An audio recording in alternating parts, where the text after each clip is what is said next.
And a shout out to our friends at the Manhattan and Brooklyn Free Schools in our studios today. This is Democracy Now!, democracynow.org, The War and Peace Report. I'm Amy Goodman. Thousands of people demonstrated in Madrid Saturday against Morocco's recent crackdown in Western Sahara.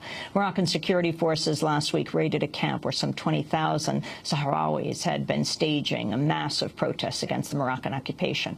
The Moroccan forces used water cannons, tear gas, batons, fired rubber bullets to break up the protest camp. Dozens of protesters were wounded. The raid ended what had been described as the biggest protest in Western Sahara since Spain withdrew from the territory 35 years ago.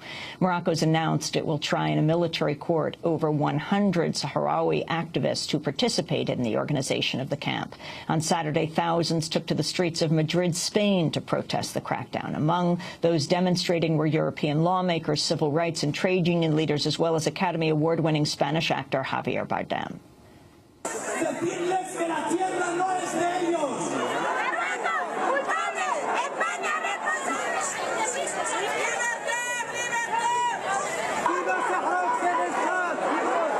I'm here today just to show my support to the Sahrawi people and to condemn the violence by the Moroccan government, dictatorship, I would say.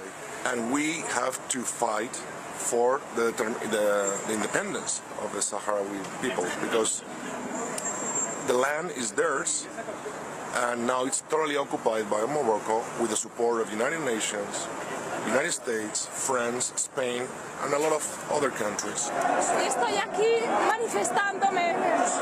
I am here to demonstrate against the injustices taking place in my country. It's very sad to see that those who govern us support the tyrants and the terrorists.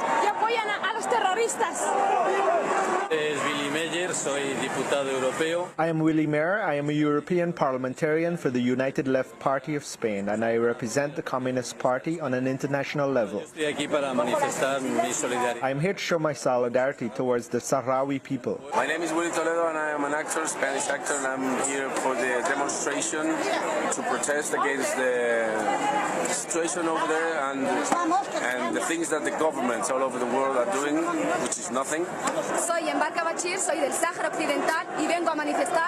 I'm Mbarka Bashir. I'm from the Western Sahara, and I'm here to demonstrate against the injustice and to support independence for the people of the Western Sahara. We're here to ask the Spanish government and the United States to help us end the injustices that Morocco is committing to our people. They're committing terrible injustices. They're mistreating the Sahrawi people. Some of the thousands of people in Saturday's protest in Madrid, Spain. Special thanks to former Democracy Now! Producer Maria Carrion for that film. Well, for more, we're going to go right to the Western Sahara to speak with Peter Boockert, Human Rights Watch's Emergencies Director. He's joining us on the phone from Laayoune. Welcome to Democracy Now! Can you explain the latest, but also recognizing that most people in the United States and in many places in the world don't even know this conflict exists? So put it in context.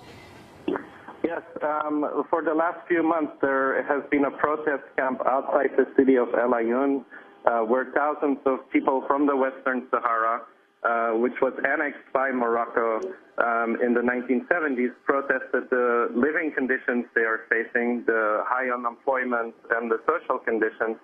And last Monday, the Moroccan authorities, the security forces, went into the camp and effectively shut down the camp, and very violent clashes erupted in the camp and also in the neighboring city of Laayoune, which is the administrative capital of the Western Sahara. There are very few journalists there. How are you able to operate inside as a human rights director? Well, I was turned back twice from the airport myself while trying to make our way down to Laayoune. And I think it's very sad that the Moroccan authorities are continuing to prevent many journalists from reaching this because it has led to a lack of information about what is actually happening on the ground and has added to the anger of the international community rather than getting the truth out there about what is actually happening on the ground. What are people calling for in Western Sahara, Peter Boockert? Well, there's obviously a variety of voices out there. Many people in the Western Sahara feel that their country is occupied by the Moroccans. They want, some people want independence, some people want greater autonomy. But this protest was much more about the social conditions that people are facing on the ground, the very high levels of unemployment that exist, and the general climate of repression that many people feel. And since the crackdown on the protest camp, there has been a wave of arrests and very serious abuses in detention. What are those abuses, Peter Buckert? Well, we have been interviewing people who've been released from detention, men and women, and they have been very severely beaten in detention. Some of the men have been threatened with rape. And they have shown us the bruises that they got from those brutal beatings.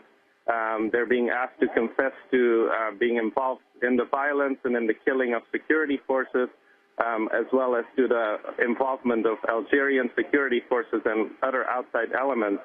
Obviously, these are forms of torture, and they will result in very unreliable confessions. So we're calling on the Moroccan authorities to end these abuses in custody and to treat these detainees with respect and to ensure that they have fair trials. When people there hear about the mass protests in places like Madrid, the thousands of people who marched this weekend, what effect does it have?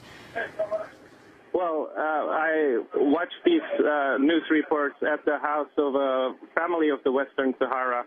Obviously, they're very encouraged that there is this international support. But I think it is important that the international support is based on an accurate view of the information. It's still very unclear how high the death toll was among civilians. And there certainly are some claims out there which exaggerate the number of civilians who are killed. But our main concern right now is about the abuses that people are facing in detention and also the access to Western Sahara. Journalists and international investigators should be granted access to Al Ayoun so they can come and establish the truth and report from the ground. And so pressure can build to end this repression which is taking place in these arrests and abuses in detention. This is also the first anniversary of the Sahrawi human rights activist Aminatu Haider holding a hunger fast in the Canary Islands airport, where she stayed for 32 years, languishing in the airport when Morocco refused to let her enter Laayoune.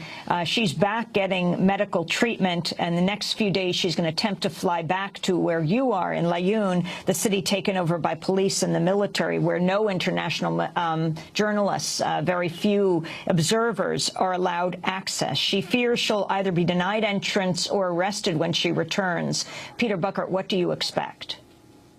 Well, when I was at the airport, I was myself turned around twice. The Moroccan authorities claimed that there was a technical problem with my ticket, but it was very clear that intelligence agents at the airport had ordered the airline not to allow me to board. I saw many Spanish and Moroccan journalists being turned around as well. So there certainly is a denial of access, and I fear that she will also be turned around or at least have some difficulty before she's allowed to return to Al Ayoun. And the trials, what do you expect of these trials? The Morocco announcing it'll try in a military court over 100 Sahrawi activists. Well, the information we have is that over 100 activists have now been charged in civilian court, and at least 6 activists, major leaders, have been transferred to a military court in Rabat. Because of the use of torture and other abuses during detention, we're very concerned about the fairness of these trials. We've met with the lawyers of these detained activists, and they have been unable to meet with their clients, and the families also have not been able to meet with their detained relatives. So we are seeking meetings with the authorities to try to push for greater access to these people in detention and also for fair trials and an end to the abuses that they are facing, which are very severe. Peter Bookert, I want to thank you for being with us. Human Rights Watch's Emergencies Director, speaking to us from Laayoune in Western Sahara. We're also joined by Stephen Zunas, Professor of Politics and International Studies and Chair of Middle Eastern Studies at the University of San Francisco, co-author of a new book called Western Sahara, War, Nationalism, and Conflict Irresolution. Professor Zunas, thank you for being with us. Start off by putting this all in a context. Again, as I asked Peter Bookert, most people don't even know this is taking place, that there is this conflict and occupation.